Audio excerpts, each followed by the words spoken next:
نے پیدا کیا. یعنی زمین و آسمان کی جو کریشن ہے اس میں کوئی ایسی چیز ہے جسے تمہارے خداؤں نے، جن بتوں کو تم خود ہی بناتے ہو اور اسی کی عبادت کرتے ہو، کیا ان خداؤں نے پیدا کیا ہے؟ اگر ہے تو پھر دلیل لاؤ. یعنی بغیر دلیل کے بات نہ کرو، یا تو عقلی دلیل ہو یا تو نقلی دلیل ہو. ایتونی بکتاب من قبل ھذا، اس سے پہلے اللہ کی کوئی آسمانی کتاب نازل ہوئی ہو وہ تم دکھاؤ. او اثارۃ من علم، یا کسی پیغمبر کی زبان سے کوئی بات ایسی نکلی ہو، کوئی ایسا علم ہو جو منقول ہوتا چلا آیا ہو تو تم وہ دکھاؤ. یعنی بغیر دلیل کے بات نہ کرو. اور تم جن خداؤں کی عبادت کر رہے ہو، اللہ کے سوا کون ہے جس نے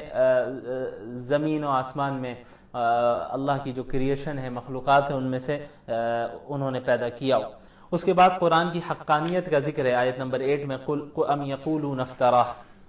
کیا یہ کہتے ہیں، یہ لوگ کہتے ہیں کہ محمد صلی اللہ علیہ وسلم نے قرآن کو اپنی طرف سے گھڑا ہے، اپنی طرف سے بنایا ہے. آپ کہہ دیجئے محمد صلی اللہ علیہ وسلم، ان افتریتہ، اگر میں نے قرآن کو اپنی جانب سے گھڑا ہوتا، اپنی جانب سے میں نے قرآن بنایا ہوتا، فلا تملکون لی من اللہ شیئا، تو تم مجھے اللہ کی پکڑ سے بچا نہیں سکتے. کیونکہ اللہ کی سنت ہے، یہ اللہ کا طریقہ ہے کہ اللہ کی طرف کوئی بات منسوب کرے، اپنے آپ کو نبی بنائے اور کوئی کلام پیش کر کہے کہ اللہ نے نازل کیا ہے، تو پھر اللہ تعالیٰ اس انسان کو جو ہے ہلاک کر دیتے ہیں، برباد کر دیتے ہیں. تو آپ صلی اللہ علیہ وسلم نے کہا کہ اگر میں نے ایسا کیا ہوتا تو تم اللہ سے مجھے نہیں بچا سکتے تھے. اس کے بعد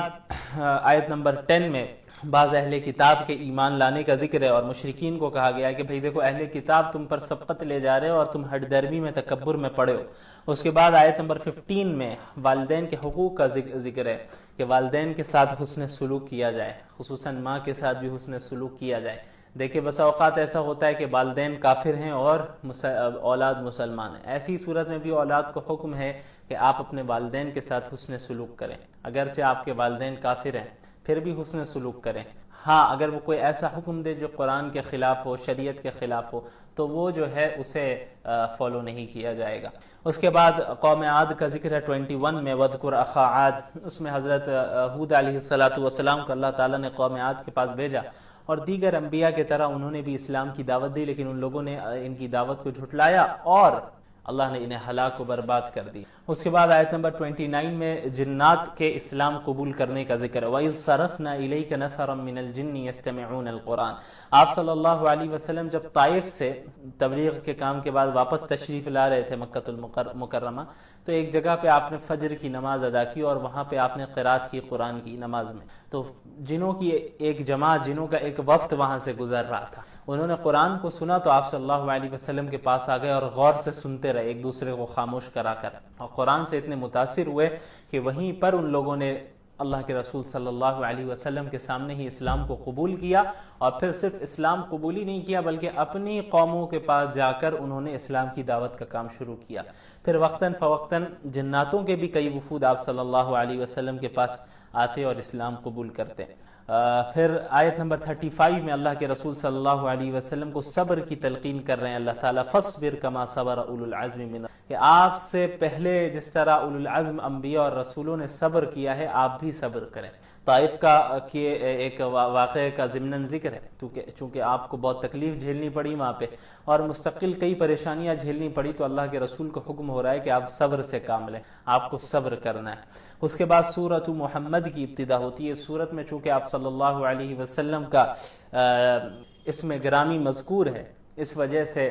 اس سورت کو سورہ محمد کہتے ہیں. اس میں کفار اور مومنین کا پہلے ذکر ہے. کفار کے دو کام عام طور پر ہوتے ہیں، ایک تو وہ خود اللہ کی آیتوں کا انکار کرتے ہیں اور جھٹلاتے ہیں، اور دوسرا کہ دوسروں کو بھی کفر میں مبتلا کرتے ہیں، دوسروں کو بھی گمراہ کرتے ہیں، جس کے نتیجے میں اللہ تعالیٰ نے ان کے تمام دنیاوی اعمال کو ضائع کیا. اور جو ایمان والے ہوتے ہیں وہ ایمان بھی لاتے ہیں، نیک اعمال بھی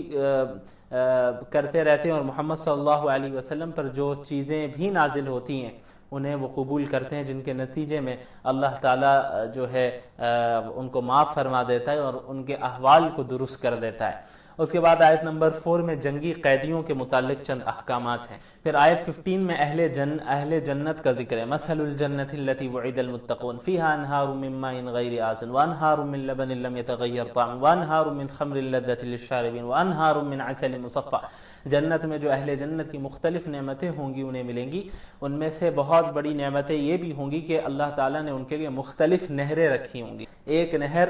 صاف و شفاف پانی کی نہر ہوگی بالکل صاف پانی کی نہر، کوئی کمی نہیں۔ اس کے بعد جو ہے وانہار من لبن لم یتغیر طعمہ، اور ایک نہر جنت میں دودھ کی نہر ہوگی، ایسی نہر ہوگی، ایسا دودھ ہوگا جس کا ٹیسٹ کبھی چینج نہیں ہوگا۔ آپ صبح سے لے کر شام تک ایک گلاس دودھ کا باہر رکھ لیں، وہ دودھ خراب ہو جائے گا، اس کا ٹیسٹ بدل جائے گا، اس دنیا میں ٹیسٹ بدل جائے گا، ذائقہ بدل جائے گا۔ لیکن جو جنت میں اللہ نے دودھ کی نہر جنتیوں کے لیے رکھی ہے، وہ نہر ایسی ہوگی، وہ دودھ ایسا ہوگا کہ لم یتغیر طعمہ، اس کا ٹیسٹ کبھی چینج نہیں ہوگا، وہ اسی طرح رہے گا، اور اس کی لذت میں یقیناً اضافہ ہوتا رہے گا۔ اور اس کے بعد اللہ نے فرمایا وہ جنتیوں کے لیے ایک نہر شراب کی نہر ہوگی، اور وہ شراب کوئی کڑوی شراب نہیں ہوگی، گندی شراب نہیں ہوگی، بلکہ پاک صاف اور لذت والی، جس سے کوئی سر درد نہیں ہونے والا، جس سے کوئی نشہ نہیں آنے والا، اس طرح کی شراب کی نہر ہوگی۔ اس کے بعد وانہار من عسل مصفى، اور صاف و شفاف بالکل 100% پیور شہد کی نہر ہوگی۔ دنیا میں تو پیور شہد بھی ملنا بڑا مسئلہ ہے، ملاوٹ اتنی ہے ہمارے یہاں۔ اللہ نے فرمایا کہ وانہار من عسل مصفى، بالکل صاف و شفاف شہد کی نہر ہوگی۔ اس کے بعد کئی ساری نعمتوں کا ذکر ہے، پھر منافقین اور مومنین کا ذکر ہے۔ وَيَقُولُ الَّذِينَ، آیت نمبر 20 میں، وَيَقُولُ الَّذِينَ آمَنُوا لَوْلَا نُزِّلَتْ سُورَةٌ فَإِذَا أُنزِلَتْ سُورَةٌ مُحْكَمَةٌ وَذُكِرَ فِيهَا الْقِتَالُ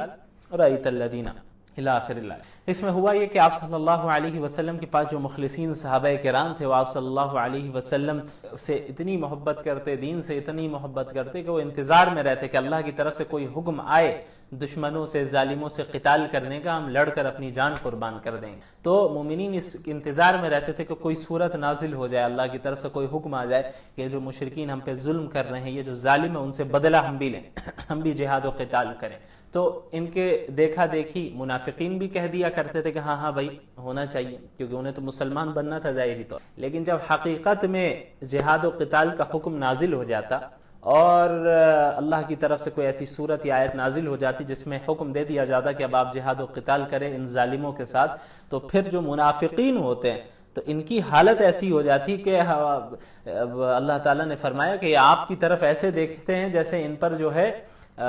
غشی طاری ہونے والی ہے، خوف کا یہ عالم، ڈر کا یہ عالم ان کے اوپر اس طرح طاری ہو جاتا ہے، یہ حالت ان پر طاری ہو جاتی ہے کہ یہ گویا کہ ابھی بھیوش ہو کر گر جائیں گے۔ یعنی مومنین کے سامنے تو کہتے کہ ہاں ہونا چاہیے، ہم بھی انتظار میں، اور جب حقیقت میں نازل ہو جائے تو پھر موت کے ڈر سے جو ہے ان کی حالت ٹائٹ ہو جاتی ہے۔ اس کے بعد آیت 32 میں ذکر ہے کفار کے لیے، وعید ان الذین کفروا وصدوا عن سبیل اللہ، جنہوں نے کفر کیا اور اللہ کے راستے سے لوگوں کو روکا اور اللہ کے رسول کی مخالفت کی ہے، وہ اللہ کا کوئی نقصان نہیں پہنچا سکتے، اللہ تعالیٰ ان کے اعمال کو ضائع کر دے گا۔ اس کے بعد اس سورت کے آخر میں اللہ نے صدقہ کرنے کا، مال خرچ کرنے کا حکم دیا، اور پھر فرما دیا کہ اللہ کو تمہارے مال کی ضرورت نہیں ہے، یعنی تم جو صدقہ کرو گے اس سے تم اللہ کو کوئی فائدہ نہیں پہنچا رہے ہو، اپنے آپ کو فائدہ پہنچا رہے ہو، اور اگر تم نہیں بھی کرو گے مال خرچ، اور یاد رکھو تم سب اللہ کے محتاج ہو اور اللہ غنی ہے، اور اگر تم نہیں بھی کرو گے، تم اس دین سے پھر بھی جاؤ گے، یستبدل قوما غیرکم، اللہ تم لوگوں کے سوا کسی اور کو کھڑا کر دے گا، دوسری قوموں کو لے آئے گا جو اللہ سے محبت کرنے والے ہوں گے اور تمہارے طرح نہیں ہوں گے وہ لوگ۔ اس کے بعد سورۃ الفتح کی ابتدا ہوتی ہے، اس سورت میں فتح مکہ کا ذکر ہے، اس لیے سورت کا نام فتح رکھا گیا، انا فتحنا لک فتحا مبینا۔ نبی کریم صلی اللہ علیہ وسلم نے ایک مرتبہ خواب دیکھا کہ آپ صلی اللہ علیہ وسلم صحابہ کرام کے ساتھ عمرہ کر رہے ہیں، تو نبی کا خواب بھی جو ہے وہی ہوتا ہے، میں نے بتایا تھا۔ تو آپ صلی اللہ علیہ وسلم اور صحابہ کرام بہت خوش ہو گئے، کیونکہ کئی سالوں سے انہوں نے مکہ کو نہیں دیکھا، خصوصاً کعبے سے اتنی محبت ہے، لیکن مجبوراً ہجرت کرنی پڑی، مدینے میں رہ رہے ہیں، انہیں اپنے وطن کی یاد آ رہی ہے، اور جب یہ خواب آپ نے دیکھا تو آپ صلی اللہ علیہ وسلم بھی کافی خوش ہو گئے اور مسلمان بھی کافی خوش ہو گئے۔ تو سن 6 ہجری میں آپ صلی اللہ علیہ وسلم نے صحابہ کی جماعت کے ساتھ عمرے کی نیت سے روانگی کی، اور جب وہ روانہ ہو گئے مدینے سے تو جو منافقین تھے وہ الگ الگ ہیلے بہانے پیش کرنے لگے، جیسا کرتے رہے۔ بہرحال یہ صحابہ کرام پہنچے مقام حدیبیہ پہ، حدیبیہ نامی جگہ پر صحابہ کرام اور اللہ کے رسول صلی اللہ علیہ وسلم پہنچتے ہیں۔ وہاں پر حدیبیہ مکہ سے قریب ہے، وہاں پر جو ہے مشرکین انہیں روک لیتے ہیں کہ آپ کو مکہ میں انٹر کرنے ہم نہیں دیں گے، انٹر ہونے کا کوئی سوال نہیں ہے۔ وہ بھی سمجھ رہے تھے کہ بھئی کہیں ہم سے لڑیں نہیں، تو آپ صلی اللہ علیہ وسلم نے حضرت عثمان کو بھیجا رضی اللہ عنہ کہ آپ جائیں مکہ اور ان سے کہیں کہ یہ جو صحابہ کی جماعت آئی ہے یہ قتال کے لیے، لڑنے کے لیے، جنگ کے لیے نہیں آئی ہے، بلکہ یہ محض عمرہ کریں گے یہ لوگ، اور عمرہ کر کے واپس چلے جائیں گے۔ لیکن وہ تیار نہیں ہوئے اور حضرت عثمان کو انہوں نے وہیں پہ روک لیا. تو جب حضرت عثمان کو وہیں پہ روک لیا اور حضرت عثمان واپس نہیں آ پائے یہاں پر، تو یہاں افواہ اڑ گئی کہ حضرت عثمان کو علیاذ باللہ جو ہے مشرکین نے قتل کر دیا، انہیں شہید کر دیا. تو اللہ کے رسول صلی اللہ علیہ وسلم نے تمام صحابہ سے بیعت لی، ایک درخت کے نیچے بیعت لی، اور بیعت اس بات پر لی کہ حضرت عثمان کو جس طرح شہید کیا گیا ہے ان کا بدلہ ہم لے کر ہی جائیں گے یہاں سے، حضرت عثمان کے خون کا بدلہ لیے بغیر نہیں جائیں گے. تو صحابہ کرام نے موت پر بیعت کی آپ صلی اللہ علیہ وسلم کے ہاتھوں پر. تو اس بیعت کو بیعت حدیبیہ بھی کہتے ہیں اور اس بیعت کو بیعت رضوان بھی کہتے ہیں. رضوان اس لیے کہتے ہیں چونکہ اس بیعت کرنے والوں کے لیے اللہ تعالیٰ کی رضامندی نے، اللہ تعالیٰ نے اپنی رضامندی کا ان کے لیے اعلان کیا. بہرحال پھر آپس میں معاہدہ ہوا، بعد میں پتہ چل گیا کہ حضرت عثمان شہید نہیں ہوئے، اور اس کے بعد معاہدہ ہوا مشرکین اور مسلمانوں کے درمیان کہ ہم ایک ایگریمنٹ کر لیتے، صلح کر لیتے، امن و امان قائم رکھیں گے، نہ ہم آپ پر حملہ کریں گے نہ آپ ہم پر حملہ کریں گے، اور ہماری جو جتنے قبیلے وہ ہوں گے جو ہمارے ساتھ ہیں ان قبائل پر بھی آپ حملہ نہیں کریں گے، اور جو مختلف قبائل مسلمانوں کے ساتھ ہوں گے ہم ان پر بھی حملہ نہیں کریں گے اور سپورٹ بھی نہیں کریں گے، اور یہ ہمارا رہے گا مرحلہ. اور کئی شرائط ایسی جو ہیں انہوں نے لگائی جہاں پہ مسلمانوں کو دب کر تھوڑا سا صلح کر لینی پڑی. مثلا مشرکین نے ایک شرط یہ بھی لگائی کہ دیکھیں مکہ سے کوئی کافر مسلمان ہو کر آپ کے پاس بھاگ کر جاتا ہے مدینہ تو آپ کو اسے ہمارے پاس لوٹانا ہوگا، آپ اسے نہیں رکھ سکتے. ہاں کوئی مسلمان اگر کافر ہو کر ہمارے یہاں آ جاتا ہے تو پھر ہم اسے واپس نہیں کریں گے. تو اللہ تعالیٰ کے نبی صلی اللہ علیہ وسلم نے اسے بھی قبول کیا. تو مسلمانوں پر یہ ایک آزمائش بھی تھی، لیکن اللہ تعالیٰ نے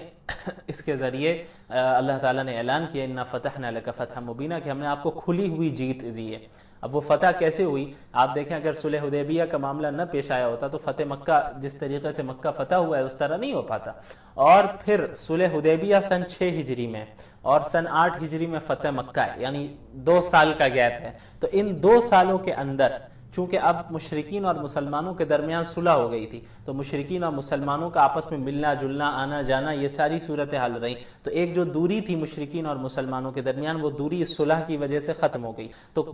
مشرکین نے مسلمانوں کے اخلاق کو دیکھا، ان کے آداب کو دیکھا، ان کے عقائد کو، ان کے اعمال کو جانا، قریب سے سمجھا، آپ صلی اللہ علیہ وسلم کو بھی دیکھا. تو یہ جو 6 سے 8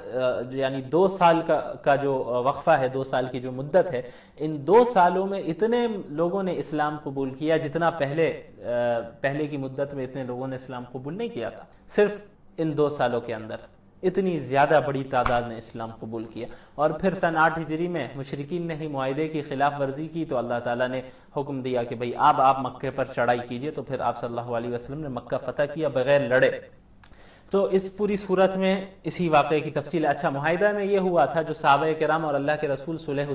مقام حدیبیہ پہ پہنچ گئے تھے عمرہ کرنے کے لیے، لیکن معاہدہ جب ہوا تو معاہدے میں یہ کہا گیا کہ ابھی آپ عمرہ نہیں کر سکتے، ابھی آپ واپس جائیں، تمام مسلمان واپس جائیں. حالانکہ مکہ جو ہے بالکل قریب وہاں سے، اتنا لمبا سفر کر کے آئے اور خواب میں دیکھا مسلمان اتنے خوش، صحابہ اتنے خوش کہ بھئی جو ہے ہم مکہ جائیں گے، اپنے کعبہ کو دیکھیں گے. سارے لوگ آ گئے لیکن انہیں واپس کیا جا رہا. اور معاہدے میں یہ ہوا کہ اس سال تو آپ کو عمرہ کرنے نہیں ملے گا، آپ اگلے سال آئیں گے اور صرف 3 دن کے لیے آئیں گے، یہ اس کی اجازت ہے. تو مسلمان جو ہے بہت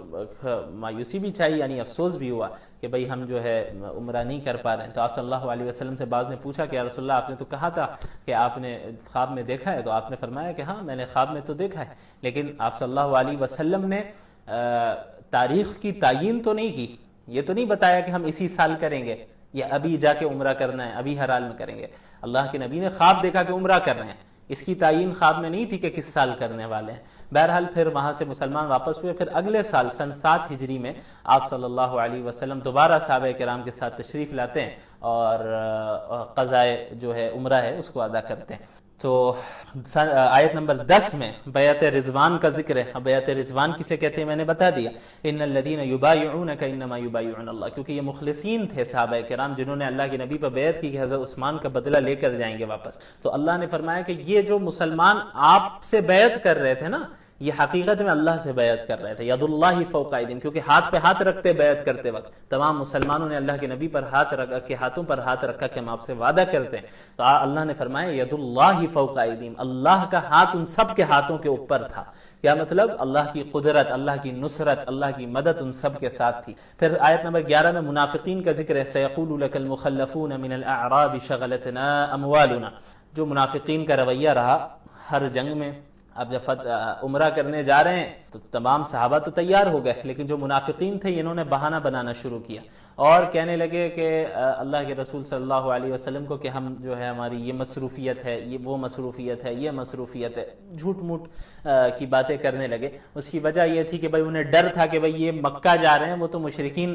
سے ان کی دشمنی ہے، اگرچہ یہ عمرہ کرنے جا رہے ہیں لیکن وہ تو جنگ پر آمادہ ہو جائیں گے، سارے مسلمانوں کو قتل کر دیا جائے گا، ان کے چکر میں ہم بھی قتل ہو جائیں گے، تو اس ڈر سے انہوں نے یہ حیلے بنائے۔ اس کے بعد آیت نمبر 18 میں بیعت رضوان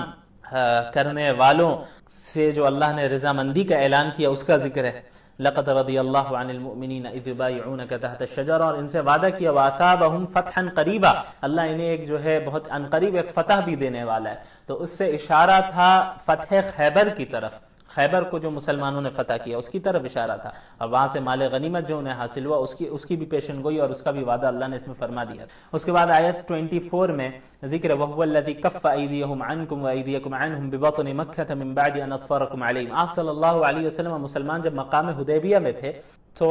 مشرکین نے کیا کیا نا کہ اس موقع کو غنیمت سمجھا اور 50 آدمیوں کو بھیجا کہ آپ کو قتل کر دیں علیہ باللہ۔ تو 50 آدمی خاموشی سے آتے ہیں آپ صلی اللہ علیہ وسلم پر حملہ کرنے کے لیے، لیکن مسلمان انہیں دیکھ لیتے اور ان کو اریسٹ کر لیتے ہیں۔ تو یہاں اللہ تعالیٰ نے مسلمانوں کی حفاظت فرمائی کہ یہ 50 آدمیوں نے انہیں نقصان نہیں پہنچایا، اور اللہ تعالیٰ نے ان 50 لوگوں کی بھی اس طرح حفاظت فرمائی کہ مسلمانوں کے ہاتھوں کو بھی ان پر سے روکا رکھا، تو اللہ نے اس کا ذکر کیا۔ اس کے بعد خواب کا ذکر ہے، آیت 27 لقد صدق اللہ رسولہ الرؤیا بالحق، اللہ تعالیٰ نے جو سپنا دکھایا ہے، خواب دکھایا اللہ کے نبی کو، اور اللہ اسے پورا کر کے رہے گا، اور اللہ نے اسے سچا ثابت کیا ہے۔ تو مسجد حرام میں انشاءاللہ امن و امان کے ساتھ داخل ہوگے، اور یہ جو ہے کھلا اشارہ کر دیا تھا آپ صلی اللہ علیہ وسلم